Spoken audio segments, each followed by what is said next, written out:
of depth do you want to gain in that? Because that is what would define how your future career might be. Mindset of, okay, how do I use the knowledge that I already have, what I can leverage in USC. Welcome back everyone to USC's smartest podcast series, Let's Talk. This is a continuation of part 1 where we were talking with Hardik and knowing his experience. So if you have not watched that video, it is in the description, it is also in the pinned comment. Make sure to watch it out first. And in this specific video, Hardik will be talking about his on-campus job and how he managed his time, because with on-campus of 20 hours and 40 hours, with taking some tough courses which he said before, how he actually manages time. Okay, it is great and full of lots of information and great insights. So make sure to watch the entire video. Let's get started.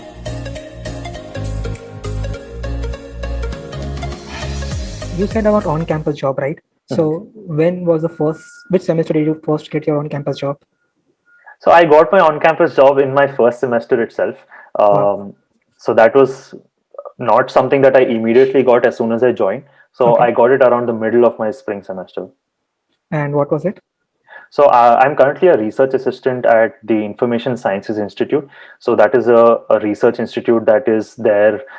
It is headquartered in USC. It is there in Marina Del Rey, but there are also two other offices in Boston and Virginia. And is it the same thing that you're doing since the spring? Yeah, so how I can give you a little bit of background about how Yeah. that came to be. So when I joined campus, I was looking around for opportunities of what I could do in addition to my coursework. So Mhm. one of the opportunities I came across was getting to work on a research project in collaboration with other students, as well as collaborating with a faculty member. So Okay. there is a data science organization in USC called GRIDS. I think it stands Yeah. for Graduates Rising in Data Science. And so they have a semesterly event where they collaborate with a group called CKids. I don't really remember the full form, but CKids is like a group within USC, Okay. and Grids and CKids actually collaborate to get faculty members to present what projects they are working on, and they get students to show interest in them and then work with the professors on that project. So that I found that to be a really good opportunity because I was new. I was trying to figure out what are the things that actually happen in USC. USC is a private research university, so there was a wide variety of research in a bunch of different areas, and you'll be fascinated by the level of creativity in where research actually happens. So I found that to be a good opportunity. I just casually went to one of their physical events where professors actually came down and they were presenting to students as to what their project is. Okay. And that was really interesting because we got to hear from the people who were working on it firsthand. And Sure. how it works is you basically listen to all of them and then you walk up to them later on, show what your interests are, and showcase your interest that you want to work on that. You just put in your name, and then if you get selected, you basically just work on that. There is no selection procedure as such, but they just look at how many people have registered and things like that. So I started working with a research scientist who is working in the knowledge graphs team within ISI. And I started working on, so that is a voluntary initiative. You don't get paid or anything for that. It is, Okay. so I purely joined that to learn as much as I could. So when I started working on that, that is how I met my current professor who I'm working under in ISI. So me, the professor in knowledge graphs team, and my current professor who works in the networking and cybersecurity division, we all collaborated together, and I had two other students with me who were data science graduate students. So we were a 5-member team, and we were working on the project. And um, like 2-3 months went by, and around March was when I asked the professor who works in the cybersecurity division that, hey, I'm actually looking for something in the summer. Do you have something? So she was happy with the work that I'd been doing. I've been working with her for about 2.5 months Two and a half beforehand. months. January, So February, and so March she met. knew me very well. She knew the way I worked, and fortunately, she was also looking for someone during Wow. the summer. So it sort of worked out, and then she hired me then and there. So if you would have not asked, I believe you would have not got this. Yeah, definitely. So that is the thing, right? So whenever you are looking for something, be sure to be very vocal about it, but also be very humble and appreciate what the other person is telling you. So it's not like I knew that that professor had an opportunity and I was working there before just so that I could get that. I had no clue she was looking for someone. I joined just for the sake of learning something, but then it just worked out that I got that opportunity. So I Right. would say be open and try to look for opportunities wherever you get them and make the best and make sure that you always try to focus on the learning aspect. Any tips that you want to give the upcoming students how to manage the time? Because you had to go to campus as well as not now. No, so luckily, what I wouldn't say luckily Luckily. because in mid March the lockdown happened, and mid March was when I formally started working. I never had to really go to ISI physically because of the lockdown. So I was Okay. working completely remotely. That was one good advantage, I would say, because I was saving a lot on travel time. So apart from that, in terms of time management, to be honest, it wasn't really difficult because my course timeline was such that I didn't have overlapping assignment deadlines. I didn't have overlapping exams. I had enough time to pace myself as to when to study and when to work. So that worked out for me. But I think one good thing is always keep the people around you aware of what your timelines are.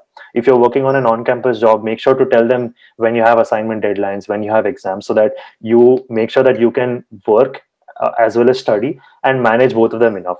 And even the people that you're working with, they know that you're a graduate student, you have a lot of workload. So being vocal about what your deadlines are helps. And along with that, I would say consistency is important. Like don't put out your assignments like to the last 1 week just before submission, because then you're just doing it for the sake of finishing it and for getting a good grade, right? But Right. if you're doing it consistently, you're not only spending time on the assignment, but you'll also spend time to understand really what is being asked from you as a part of that assignment. So it's a good learning exercise if you pace yourself, because that is something that you will have to do later on as well. You will always have overlapping duties, overlapping responsibilities, and it is good to be consistent. And I would say develop a routine.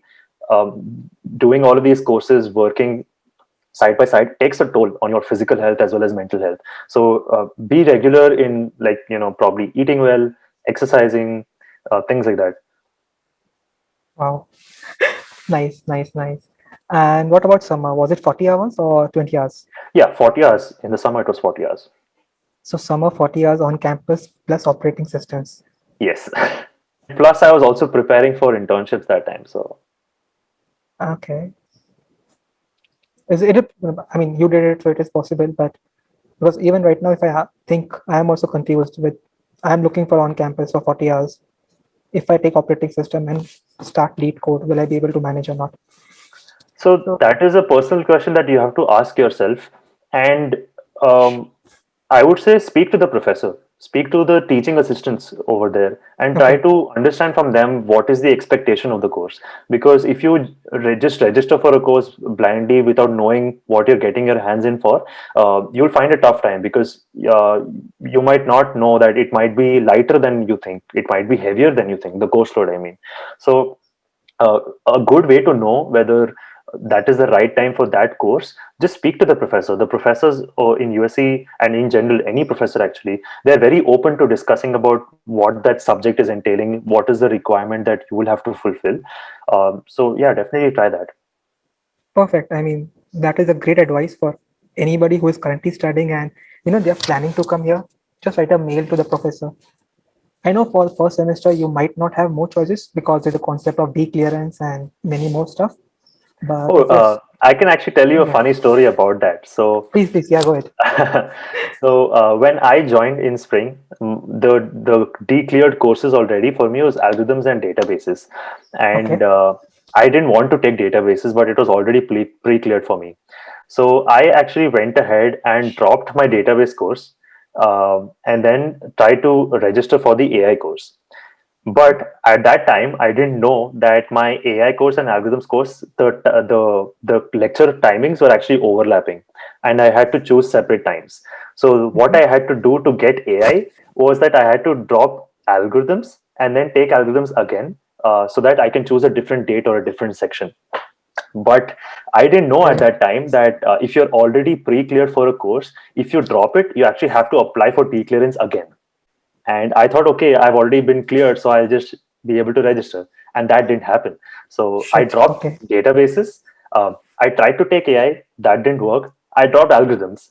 I took AI, but then I had to reapply for my algorithms DTRS, and that was difficult to get because the seats for algorithms were full. Then how did you go about it? So I actually tried contacting the CS department.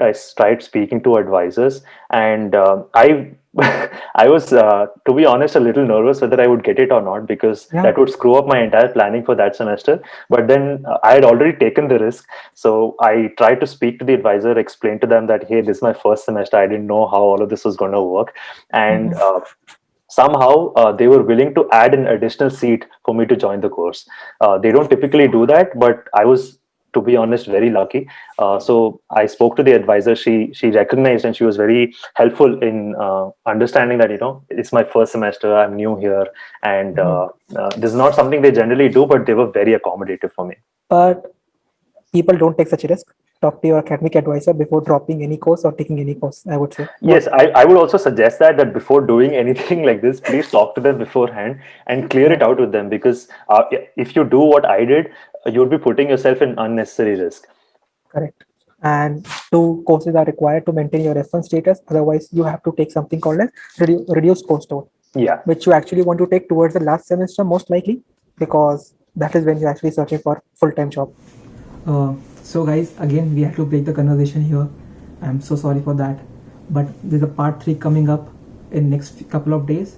If everything goes after the plan, it should be out day after tomorrow around similar time. So if you have not hit the bell icon and subscribe to my channel, please do that. I earnestly request you guys. It really motivates us, me and people who are taking out time to share their experiences. And in the next part, Hardik will be telling us about how he went about the internship experience. By the way, he has a great internship. He has a good one. So do check that out. Watch it. What is in store? How did he plan, and how we can learn from him how to manage the time and stuff. So I'm sure you don't want to miss that out. Really. Having said that, spread the word. Hit a like if you like the video. Drop in the comments if you have anything to ask me or Hardik. And wait for part 3, and here are some sneak peeks. I hope you enjoy it. Stay tuned, stay safe, and fight on. No, sorry, coming summer you have an internship in hand? Yeah, I do. Can you talk something about that if possible? How did you go about it? Yeah, sure. So I was directly reached out by recruiters. But anything that you want to share with the current students or anyone who might be joining USC? Would you like to tell something what we are planning for everybody out there?